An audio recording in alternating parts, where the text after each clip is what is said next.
All right, what's going on, everybody? We got some August 2018 comic book sales, and I thought we'd go through them. There's a couple of interesting things here that I really wanted to point out. Now, this won't be an in-depth video as like Tug would do. I just kind of like to go over these and look and kind of just talk about them a little bit. But you can see here right away.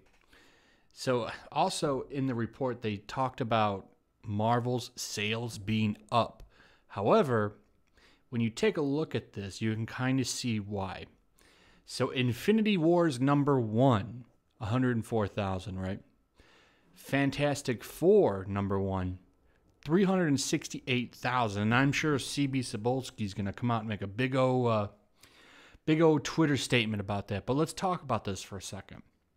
They released like 20 variant covers for Fantastic Four.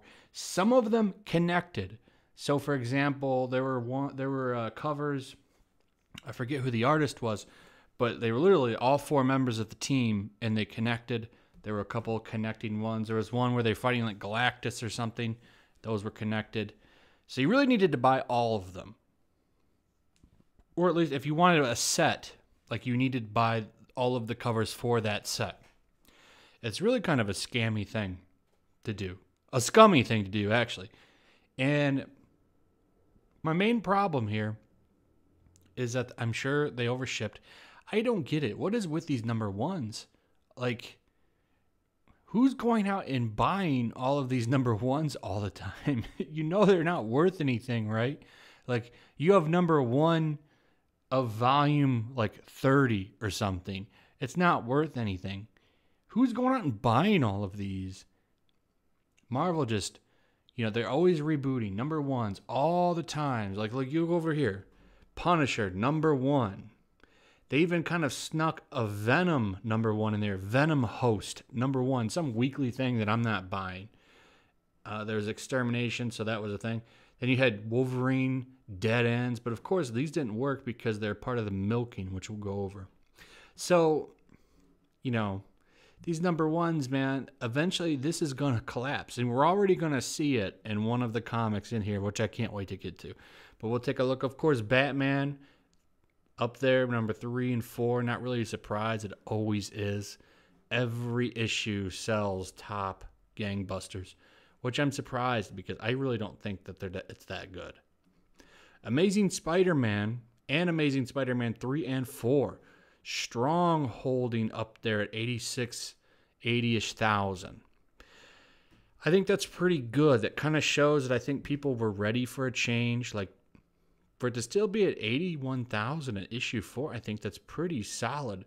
So we'll see if Nick Spencer can hold that. But I'm glad to see that because I'm really enjoying it. And I'd like to see some of these comics that I like stay up there. But this is good to see. I think that Amazing Spider-Man is generally a pretty decent comic book.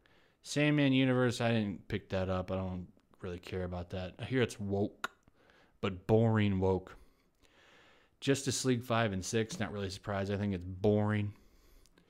Punisher, I think Matthew Rosenberg is writing that. I'm not interested in that.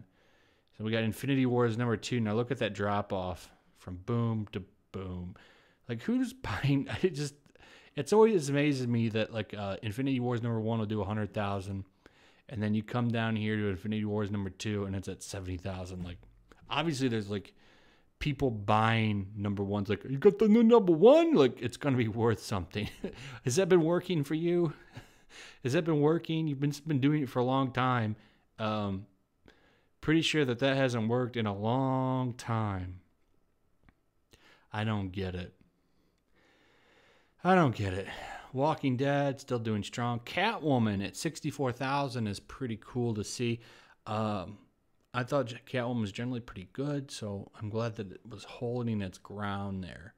I'd also like to point out Superman impressively at 77,000. Action Comics at 61,000. However, if you were to break those up into when they used to be bi-monthly books, I don't think those numbers are that impressive. Avengers dropping down. Must be that She-Hulk book or the She-Hulk character in it. I'm hoping there's other people annoyed with that. Detective Comics doing good. That's good. Thor is dropping fast. You need to get that water cooler look that you have going on gone. It's terrible. Now, you start to see Tony Stark's Iron Man dropping. That's old Dan Slott's baby right there. I know a lot of people are like Justice League Dark.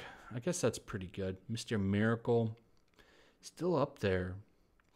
So you kind of see like Super Sons kind of had a weak debut, and I don't think that that's surprising because they totally killed the momentum on that book.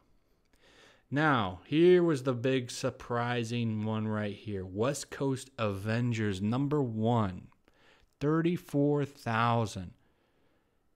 Yikes. That is a weak first issue. That means the next issue, when you look at the trends of how these usually go, it's going to drop probably to 20-something thousand. This book might not last more than 5 or 6 issues. Marvel usually tries to keep people happy. They put a lot of their canceled characters in this book. Kind of a way, I think, to keep people appeased. We'll see. I don't think that this is going to stick. Like, this is probably going to be canceled real fast. That is terrible. Terrible. X-23 actually turned it around. The 4th issue that I read was pretty good. So, you know, I feel like maybe that's worth a redemption. So that's pretty much it. I do like that these Hunt for Wolverine cash cows they keep doing are kind of dropping in sales. I think people are sick of it. Now we'll see if Return of Wolverine, which comes out on Wednesday, is good, right? I'm kind of looking forward to that. We'll see, but I like that these are losing sales here because, man, what a cash grab the Return of Wolverine has been. What a cash grab. That's pretty much it. Those are the big ones. Nothing really too surprising except Spectacular Spider-Man's Fall to 24,000. That's a really good book. Other than the crappy art, the story's been top notch. Other than that, nothing that's really just kind of stand out. We have Power Rangers at 18,000. That's pretty good for that book, actually. And Batgirl Annual, only 15,000. That was a really good issue. And then here we go, Mr. Solid Automat's characters here, Exiles 6 and 7. Ooh. He was gloating about his sales the other day on Twitter, and they are not doing very well sales-wise. Exiles on the verge of getting canceled. And then, of course, this character who's going to get her own movie, because apparently, you know, there's theoretically no sales for this Miss Marvel book at 13,000, but apparently that's such a hot and in-demand character that she needs her own movie.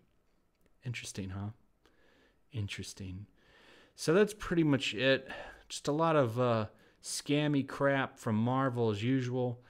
I'm waiting for CB Cebulski to get excited and post on Fantastic Four about, 300,000.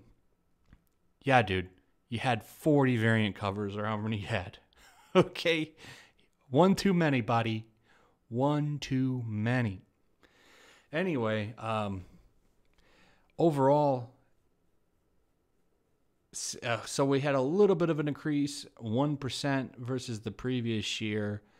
However, the previous year was down from the other years, so sales are still down for comics. We've got less than 2,000 comic shops currently in the United States. That's not good. Comics are kind of on their last limb. Now, I think we'll get a few more years, but unless things change drastically, I don't think you're going to see comics around too much longer. It'll be a sad day indeed.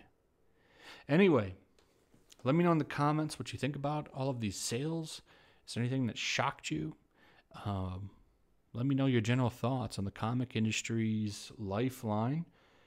Follow me over on Twitch, Yellow Flash Comics. Check out my Patreon. $1 helps me keep making this content for you. And I will see you guys on the next one. Peace.